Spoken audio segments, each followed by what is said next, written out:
Now we want to construct a confidence interval estimate of a population mean. And in this case, sigma, the population standard deviation, is known. So we always want to keep in mind that the sample mean, x bar, is the best point estimate of the population mean. However, we understand that sometimes we want something better than just a point estimate, one value to represent the population mean. So to be more accurate, we'd like to construct a confidence interval estimate. But we always keep in mind the best single point estimate is the sample mean x bar. Okay, so to construct a confidence interval estimate, we need to understand our notation. Okay, so our notation includes mu, the population mean,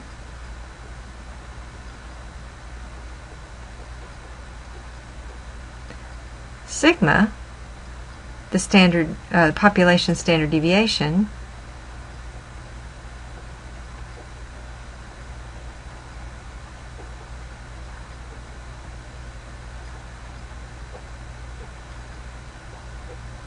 x bar, the sample mean,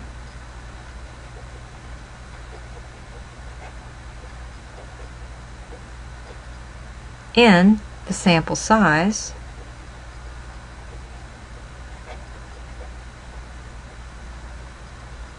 e, capital E, the margin of error. We've talked about that before.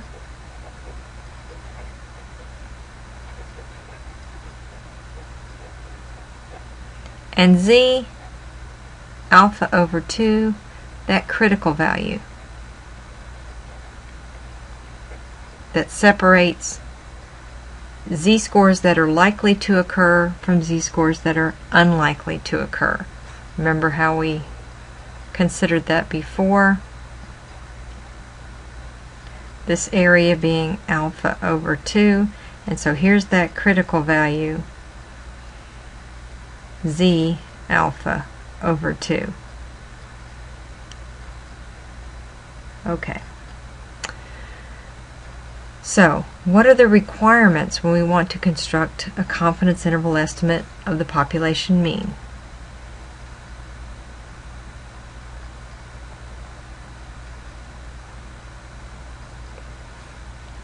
Well, first, the sample must be a simple random sample.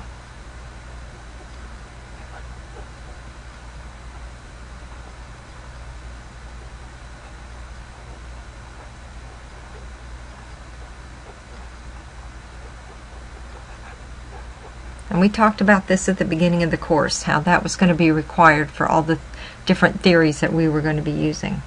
Secondly, this is confidence interval estimate for the mean sigma known, so therefore sigma is known for this particular calculation and construction of a confidence interval estimate.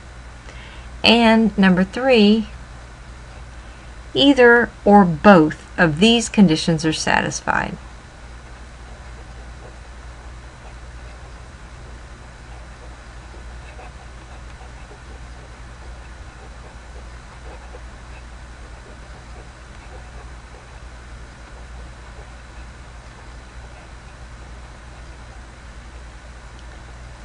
Either you have a population that is normally distributed,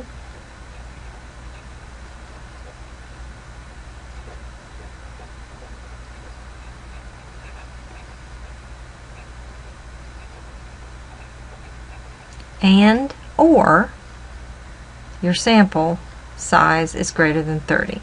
So you could have both of these satisfied, or just either one, just one of them, in order to continue with the calculations that we're going to see here for constructing a confidence interval estimate of a population mean with sigma known.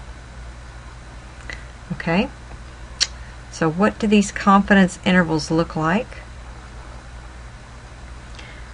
Well, it should look very familiar to you after looking at the proportion. And now we use our point estimate. Before, our point estimate for the proportion was p hat. Now our point estimate is x bar. So one way to construct the confidence interval is to have x bar minus the margin of error. That's our lower confidence limit, and x bar plus the margin of error as our upper confidence limit. And so the formula for margin of error now, we saw it for the proportion, z alpha over 2 for the mean. This is starting to look familiar from the beginning, but instead of square root p hat q hat over n, we just have sigma, which is known, so we have that, over the square root of n. So this is one way. This is the way you're going to be asked to construct your confidence interval most of the time, but you may also see way to write it as the point estimate plus or minus the margin of error. That's another way to report your confidence interval estimate. And then finally, using interval notation, x bar minus the margin of error, comma, this is your lower confidence limit, x bar plus the margin of error, your upper confidence limit. So 3 ways that we can indicate the confidence interval that we have determined for the problem. Okay, so how are we going to construct our confidence interval estimate for the mean, the population mean? Well, let's look at our procedures, and we're going to use our technology TI 8384 procedure for constructing a confidence interval for the mean, confidence interval estimate for the mean with sigma known. First, you need to verify that those requirements are satisfied. Okay, recall that we said first you have to have a simple random sample, sigma must be known, and you either have a normally distributed population or you have a sample size greater than 30, or both of those. So first we need to check that before we continue. Then with the TI 8384 calculator, you use the button, the stat button, tab over to tests, and select Z interval and enter.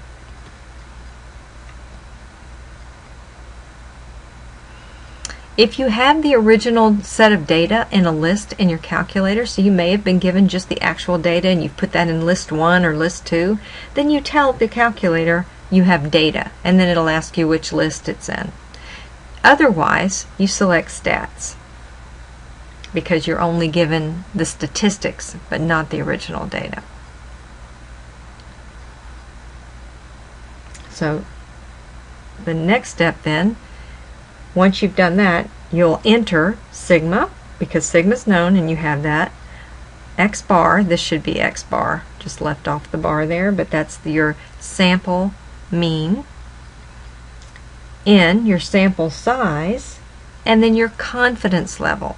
Is it 90% confidence, 95% confidence, or 99% confidence? One of those 3 is generally what has been requested. Of course, if it's something else, you can put that in too. Those are just the 3 most common. Remember, this is X bar. Just left the bar off there.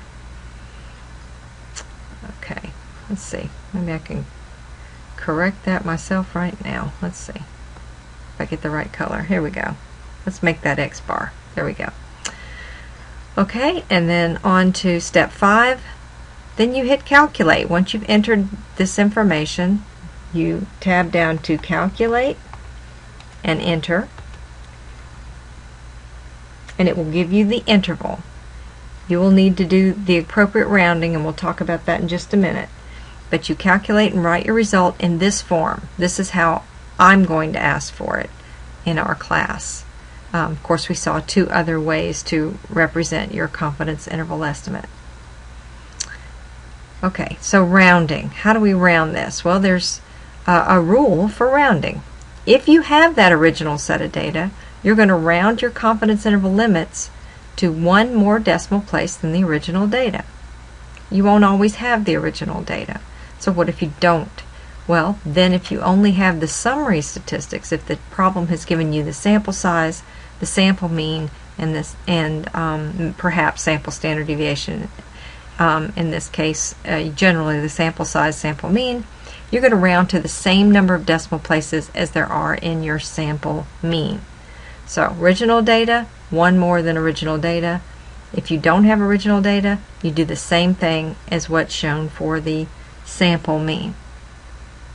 Okay, so finally, so this is a nice quick way to do this with our technology, and our last step then is to interpret our results with a nice sentence that talks about our confidence interval estimate. Generally we say we are 95% confident that the true population mean, we say the more words about it depending on what the problem's about, but the true population mean of whatever it is between and we state the lower confidence limit and the upper confidence limit. Nice sentence that completely summarizes what we found.